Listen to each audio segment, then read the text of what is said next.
Most people think greatness happens because a company gets lucky, hires a genius CEO, or creates a flashy product. But Good to Great reveals something far more surprising. Greatness is rarely about one big breakthrough.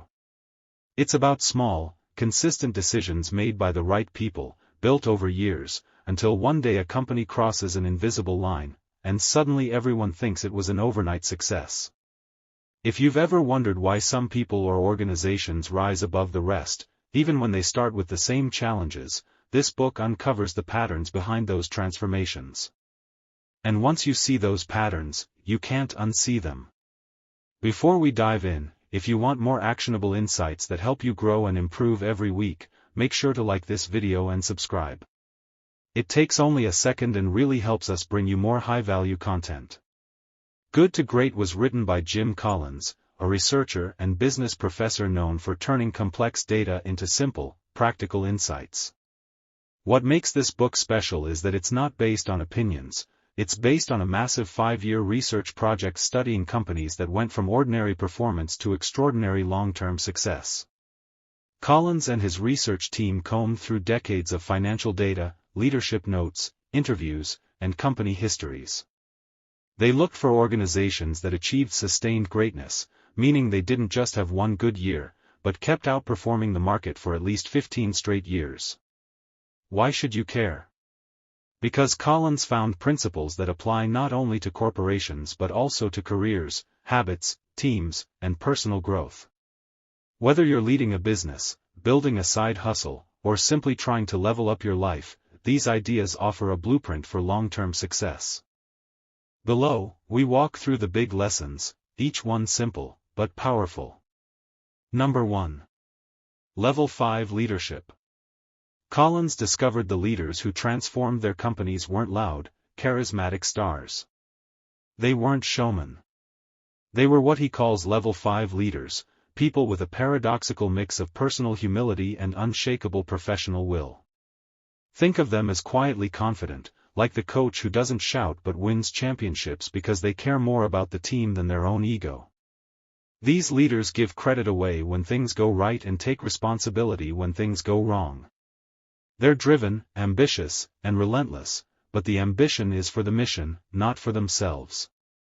Here's the kicker.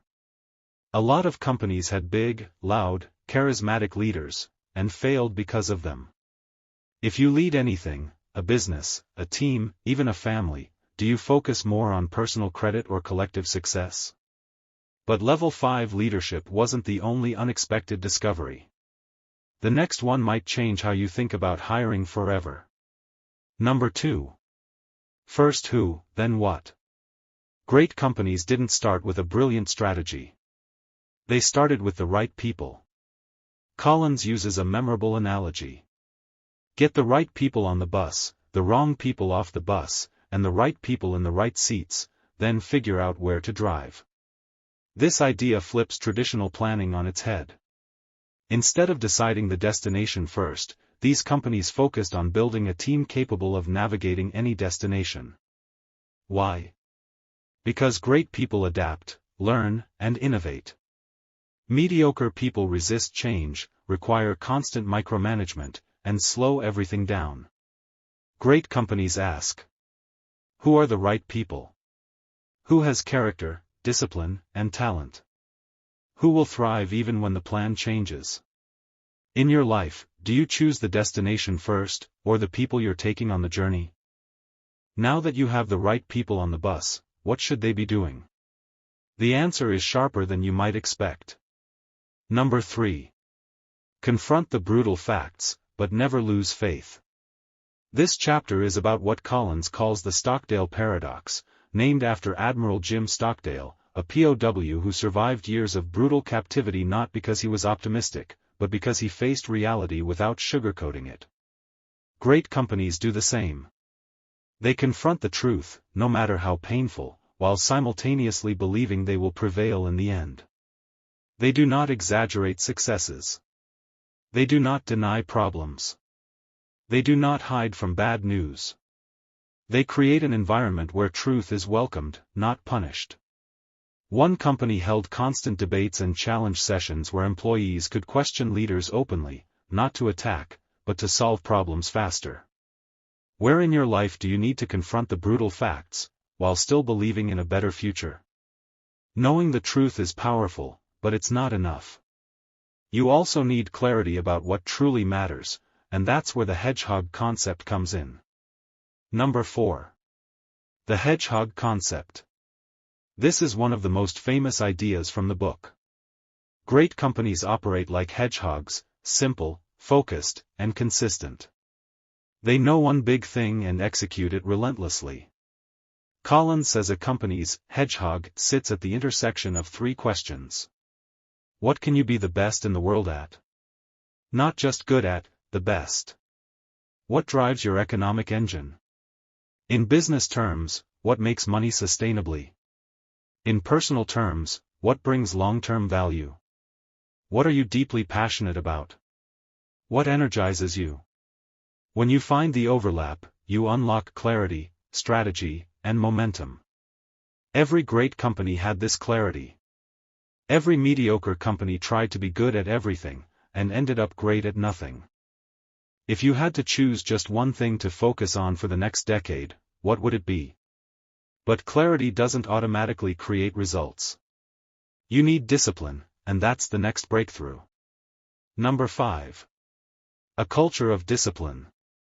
Imagine a company where everyone takes responsibility, works with focus, and doesn't need constant oversight. That's what Collins found in great companies, a culture where disciplined people take disciplined action. This culture eliminates bureaucracy because self-disciplined people don't need layers of rules. It also creates freedom, within a framework. People can innovate and move fast, but only in ways that align with the Hedgehog Concept. Think of it this way. Discipline is not about being rigid. It's about being aligned. For example, one company refused to invest in anything outside its hedgehog area, even when the opportunities looked promising. That single discipline protected them from distractions that ruined their competitors. What's one area of your life where discipline, not motivation, is the missing ingredient? Discipline builds momentum, but momentum alone doesn't create greatness, unless you understand the flywheel. Number 6. The Flywheel Effect. This is one of the most beloved metaphors in the book. Imagine a giant, heavy flywheel, a thick metal disc weighing thousands of pounds. At first, pushing it barely moves. But you keep pushing. Each push builds on the last. Eventually, the wheel begins turning, then accelerating, and suddenly, it's spinning with unstoppable momentum. Great companies didn't have a single defining moment. They didn't have one breakthrough product, one viral moment, or one genius idea. They built momentum slowly, consistently, and patiently, until their growth seemed inevitable. In contrast, mediocre companies kept stopping, changing directions, or starting new flywheels before the first one had a chance to gain traction. Where in your life are you constantly switching strategies instead of pushing one flywheel long enough to see results? But even a flywheel can be derailed, and the final chapter explores why some companies fall from greatness. Number 7. The Doom Loop, Why Companies Fail. Companies don't usually fail because of a single catastrophe. They fail because of panic-driven decisions, inconsistency, and lack of discipline. Collins calls this the Doom Loop. It looks like this. Results are bad. The company hires a new leader or changes strategy. They expect immediate success. It doesn't happen. They try another new strategy. Morale drops. Performance drops even more. It's the opposite of the flywheel. Instead of building momentum, they destroy it. This cycle also happens in personal life, jumping from diet to diet, career to career, business idea to business idea. The lesson? Greatness requires consistency and patience. Here are some of the most actionable takeaways you can use right away. Number 1. Put people first, strategies second. Surround yourself with the right people, those who elevate you, challenge you, and share your values. Number 2. Confront your reality honestly. Look at your finances, performance, habits, and weaknesses without denial or excuses. That's the only way to grow. Number 3. Find your hedgehog, your focus. Ask yourself, what am I uniquely good at? What creates value? What do I love doing? The overlap is where breakthroughs happen. Number 4. Discipline beats motivation. Motivation fades. Systems, habits, and consistency create greatness. Number 5. Push the flywheel, especially when progress feels slow. Small wins compound. Don't underestimate the power of momentum. Number 6. Avoid the doom loop. Don't chase shiny objects. Stick with your strategy long enough for it to work. Which of these lessons will you apply first? Where in your life could consistent, disciplined action create a flywheel effect?